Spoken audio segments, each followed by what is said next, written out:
මොනවා හදනවා කියලාද දැන් කියන්නේ? මොනවා හදනවා කියලාද කියන්නේ? හායි. අපි අද මා යාළුවත් එක්ක පොළොන්නරුවේ රසයකට ගුඬු හදන්නයි යන්නේ. ඔයාලා කාලා තියෙනවද දන්නේ නැහැ. යාළුවාට වටන්ගෙන මේ අවුරුද්දේ හොඳම පොල් ගෑමට හිමි සම්මානය අනාගත පුද්ගලයෙක් නේ. පොල් ගෑ දෙකම නෑ. ගාන්න දෙකම. හදන්නේ හදමු බං. මේකට සමහර පැතිවල කියනවා තක්කඩි කියලා. අපේ පැත්තේ නම් කියන්නේ ගුඬු කියලා.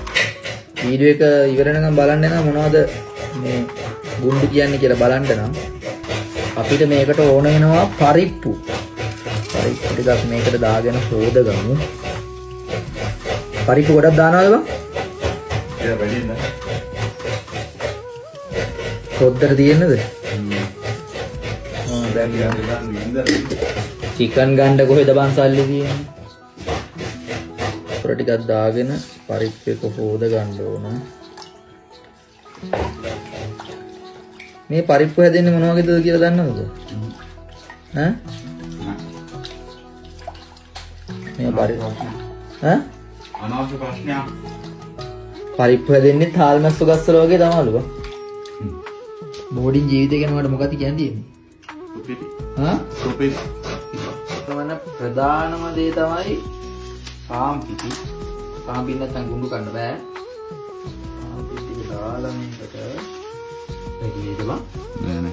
ඈ? ඔය ඇති.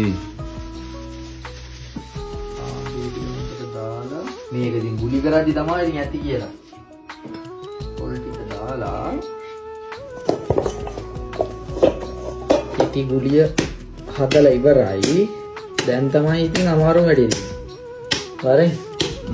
හරි. දැන් තමයි වැඩේ. පරිප්පුවට දාන්න ඕන සබ්බ සකල මනාව ඔක්කොම දාලා කිපේ දිවන්න තමයි තියෙන්නේ දැන්. වෙනම කෝස් එකක් කරන්න ඕනේ ඒකට.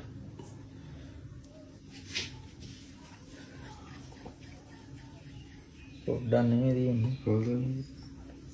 මෙන්න මේ ආකාරයට චූටි ගුලි හදලා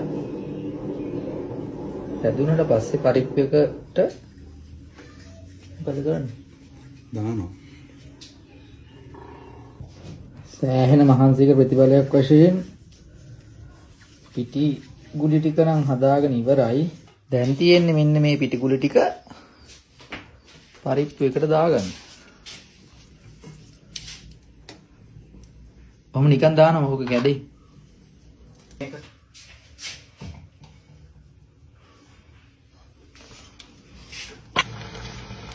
ගානට තැම්බෙන ගමන් තියෙන්නේ ඒ ගුඬු එක.